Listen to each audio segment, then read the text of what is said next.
본문에 앞선 그 문맥을 살펴보면 예수님은 예루살렘에서 일어날 그 십자가와 부활의 사건을 제자들에게 미리 말씀하십니다.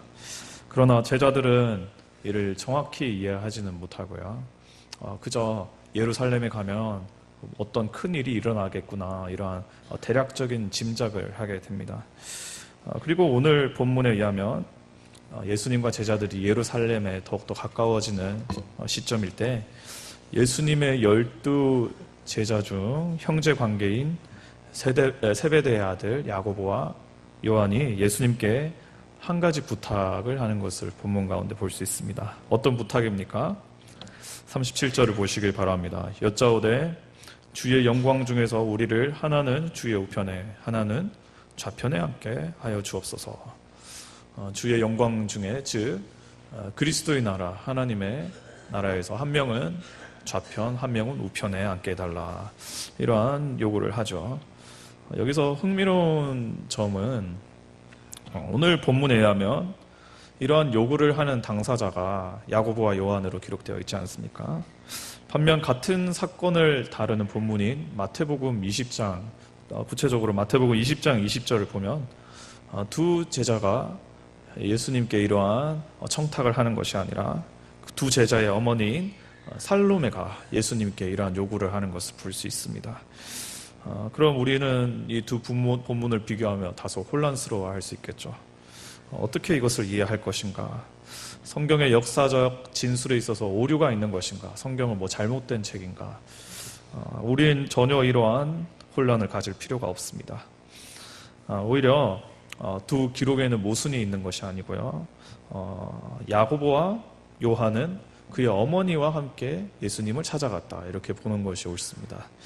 다만 마태복음은 그 간청의 주인공을 조금 더 어머니에게 초점을 맞췄다면 마가복음은 두 제자에게 초점을 맞춘 것이죠. 그러니까 모자 셋이 이제 주님께 가서 간청하는 건데 충분히 가능한 일입니다.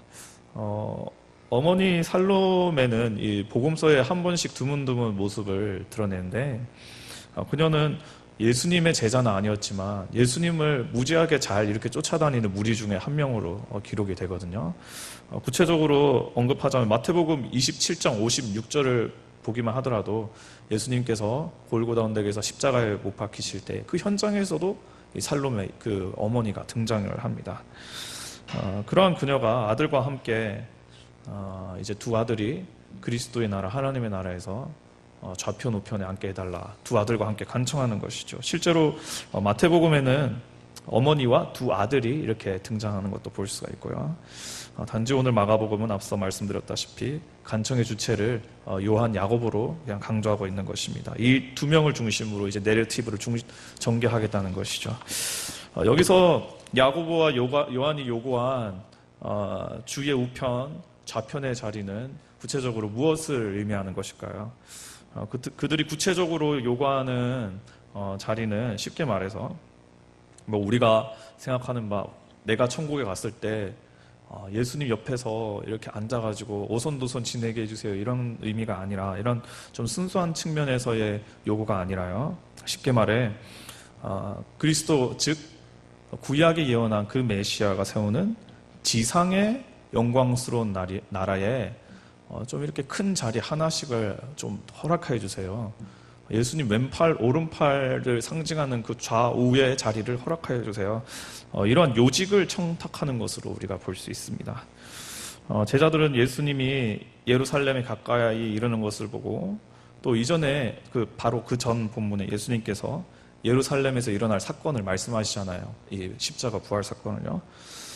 들으면서 이게 정확히 무슨 말인지는 모르겠지만 예수님께서 드디어 그 메시아적 사명을 감당하는구나, 이러한 생각을 하게 됩니다. 여기서 참고로 제자들이 가지고 있는 그 그리스도의 나라, 메시아적 사명은 순전히 유대인들이 품고 있던 그런 메시아 사상이라고 볼 수가 있습니다. 즉 과거 유대인들은 이 구약 신약 중간기 시대를 거쳐오면서 다음과 같은 메시아 사상을 가지고 있었는데요. 여태껏 유대 민족이 뭐 바벨론, 뭐 페르시아, 뭐 헬라, 로마로부터 계속적인 이방의 압제들을 이제 받지 않았습니까?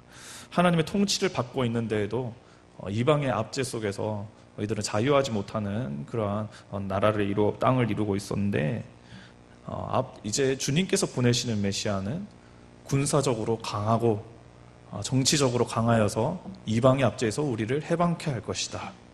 그리고 신정 원리의 정치를 아주 이상적으로 구현한다. 다윗 그 이상으로 그 주님의 나라를 이루어 갈 것이다. 지상 가운데 유토피아를 이루는, 약간 그 유대 민족 중심적인 유토피아를 이루어가는 그 메시아 사상을 가지고 있었는데요. 제자들은 이러한 메시아 사상을 예수님께 대입합니다. 그리고 예수님께서 뭐 예루살렘에 가면 큰 일이 일어날 것이라 말씀하셨는데, 드디어 예수님께서 이제 자신의 지상 왕국을 세우시는 거구나.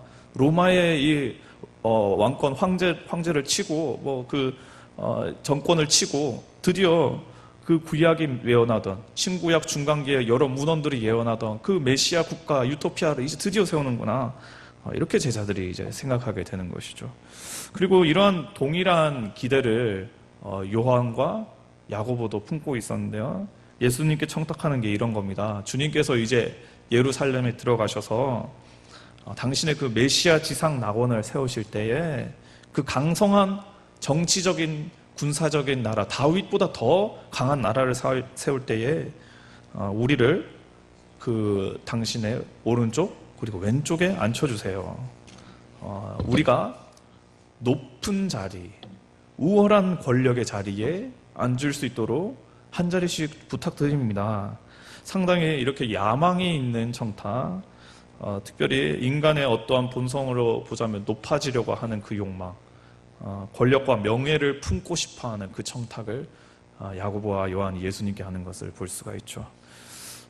이러한 청탁을 했는데 예수님은 여기에 대해서 무엇이라고 대답하십니까? 38절을 보시면 예수께서 이르시되 너희는 너희가 거하는 것을 알지 못하는도다.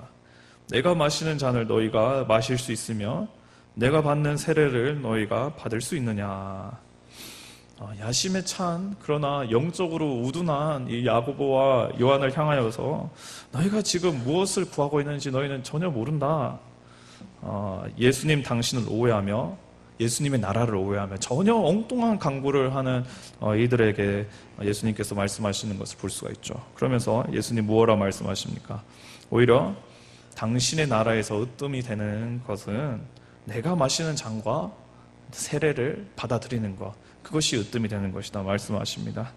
여기서 예수님께서 마신 잔은 구체적으로 예수님께서 겟세마네 동산에서 그토록 어려워했던 십자가의 잔이라고 볼 수가 있겠죠.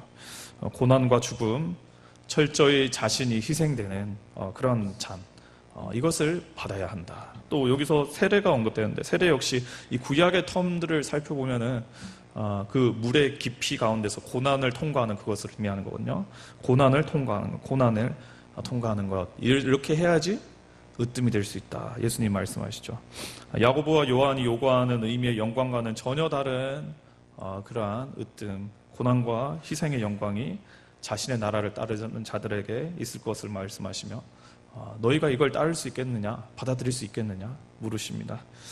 그러나 야고보와 요한은 예수님의 이 은유가 가득한 말씀을 제대로 이해하지 못합니다. 이게 뭐 고난을 상징하는 것인지 모르는 것이죠. 그래서 39절을 보면 뭐 그 잔과 세례 당연히 받아들일 수 있습니다. 뭐 이렇게 호기롭게 말합니다. 즉 그들 자신들이 이해하는 그 유대인적인 메시아 사상에 젖어 있는 그리스도의 나라의 요직을 이제 내가 차지하겠다 이런 욕심으로 이제 할 수 있습니다. 이렇게 이야기하는 것이죠. 그러면서 예수님은 그들이 이해하는 하나님의 나라는, 하나님 나라의 요직은 사실상 없을 것임을, 그것을 거부하는 말씀을 이제 하십니다. 그리고 그것은 그 희생하는 자들 가운데 마땅히 받을 자들에게 돌아갈 것임을 말씀하시고요.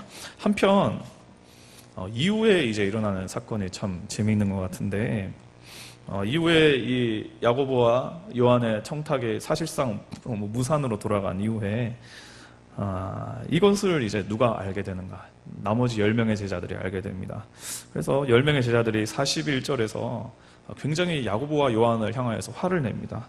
왜 야고보와 요한을 향하여서 화를 냈을까요? 야, 뭐 이런 것일까요? 뭐 정말 의로운 의미에서 야, 야고보 요한, 너 예수님의 나라는 그런 게 아니지. 예수님의 나라는 섬김이지. 너희는 왜 섬김의 반대로 가려고 하냐? 뭐 이런 의미에서 화를 낸 것일까요? 전혀 아닙니다. 이들은 야고보와 요한과 동일한 마음을 품고 있었어요. 이제 예루살렘에 가면 예수님께서 그 강성한 메시아 국가를 완성시키는데 내가 그 자리를 차지해야 되는데 너희가 뭔데 너희 엄마까지 데려와가지고 예수님께 자리를 청탁하느냐. 진짜 치사하다. 왜 직설적으로 그렇게 하느냐. 나도 그 한 자리 해야 되는데. 이러한 마음으로 이제 야고보와 요한에게 화를 내는 겁니다. 그래서 이제 뭐 한마디로 서로 얼굴을 붉히면서 싸움이 일어난 것이죠. 이에 예수님은 한창 서로 화를 내고 있는 제자들을 부르십니다. 그리고 말씀하시길 42절에서 43절 초도를 보시길 바랍니다. 예수께서 불러다가 이르시되 이방인의 집권자들이 그들을 임의로 주관하고 그 고관들이 그들에게 권세를 부리는 줄을 너희가 알거니와 너희 중에는 그렇지 않을지니. 예수님은 그리스도의 나라, 하나님의 나라는, 진정한 나라는 이방의 집권자들이 뭐 신하들에게 주는 그런 권력과 명예와 같은 뭐 그런 것은 주어지지 않는다, 이렇게 말씀하십니다.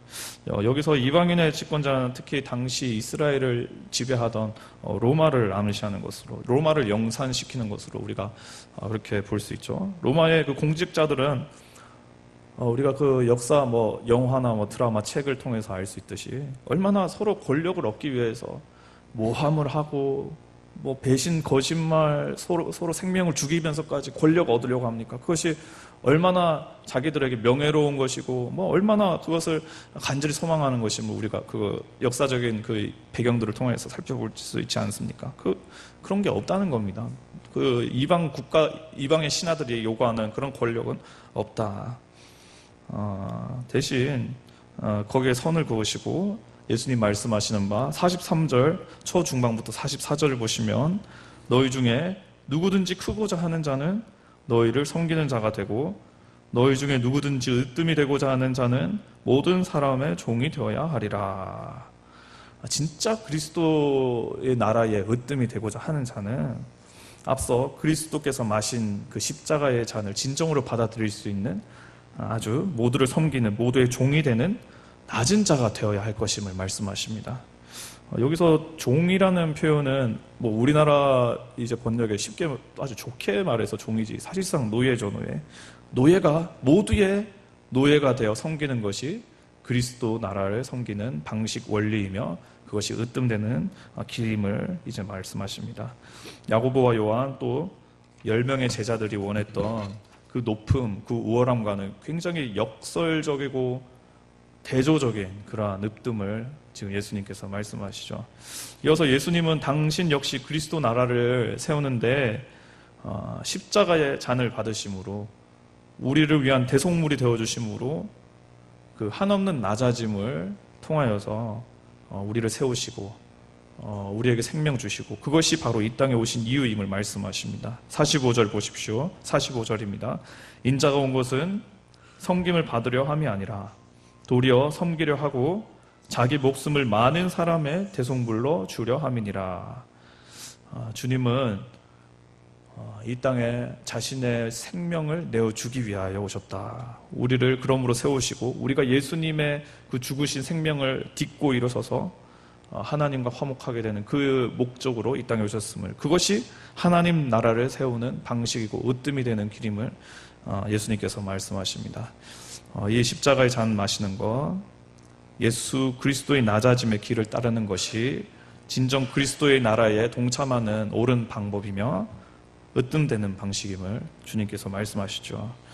야고보와 요한 및 10명의 제자들이 생각하는 그들의 높음, 그들의 생각하는 그 으뜸, 그 야망, 도저히 이것과 상반되는 개념의 으뜸이 바로 예수님께서 말씀하신 어떤 의미에서 노예가 되는 그런 으뜸, 예수님께서는 우리에게 말씀하십니다. 성도님 여러분, 우리도 제자들과 같이 본능적인 쓴뿌리를 따라서 내가 높아지기를 소망하는 마음이 모두에게 있지 않습니까? 우리의 봉사가 알게 모르게 사람들에게 알려지기를 원합니다. 우리의 사역이 사람들의 입에 오르내리며 칭찬받기를 원하고요. 그로 말미암아 다른 사람보다는 조금 더 우월한 존재가 되고 높아지기를 원합니다. 교회에서도 한 자리 차지해가지고 많은 사람들의 이목과 주목을 받을 수 있길 우리가 다들 그렇게 소망하지 않습니까? 모두가 그렇습니다. 저도 예외가 아닙니다. 그런 의미에서 우리에게 아주 은혜가 되는 찬양이 있는데요. 다음 화면 한번 넘겨주시겠습니까? 이러한 찬양이 있습니다. 나는 남들에게 칭찬 듣기 좋아하고 나는 남들보다 높은 곳에 서기 원하네. 남들에게 인정받기 좋아하고 그들보다 좋은 곳에 있길 원하네. 한 번 더 넘겨주세요.